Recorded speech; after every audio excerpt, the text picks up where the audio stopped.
C'est à Parme, en Italie, que s'est tenue la première conférence de la diaspora sur l'investissement immobilier au Cameroun. Organisée par des Camerounais d'Italie et de Belgique sous le thème « Le rêve immobilier de la diaspora », la conférence visait essentiellement à sensibiliser le grand public sur les arnaques diverses auxquelles l'on s'exposerait lors de l'acquisition de biens immobiliers au Cameroun. Le projet naît déjà du désir de la diaspora d'investir au Cameroun, notamment dans l'immobilier, vu les nombreuses difficultés qu'ils ont dans ce sens. La question des palliatifs à ces arnaques à répétition sera au centre des débats.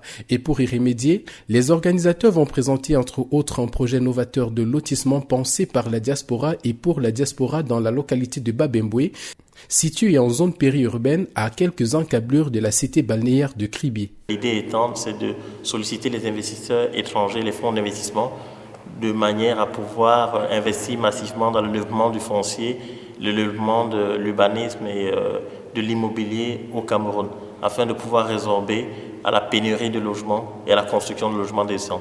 Pendant la conférence, une panoplie de services innovants sera proposée et selon les promoteurs, il faut mettre à contribution la technologie, le savoir-faire italien pour des solutions de lotissement personnalisées dans une cité autonome en énergie renouvelable, en infrastructure et en services. Nous allons compléter ce projet avec les additions d'eau et d'électricité. Disons, nous allons rendre cette ville pratiquement autonome.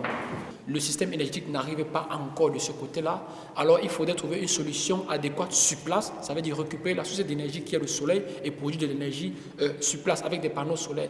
Et au-delà de ces panneaux solaires, on a aussi dit, voilà, on peut permettre d'avoir des hydropompes solaires, ça veut dire des anciens fourrages, mais qu'on utilise avec des panneaux solaires pour pouvoir distribuer de l'eau.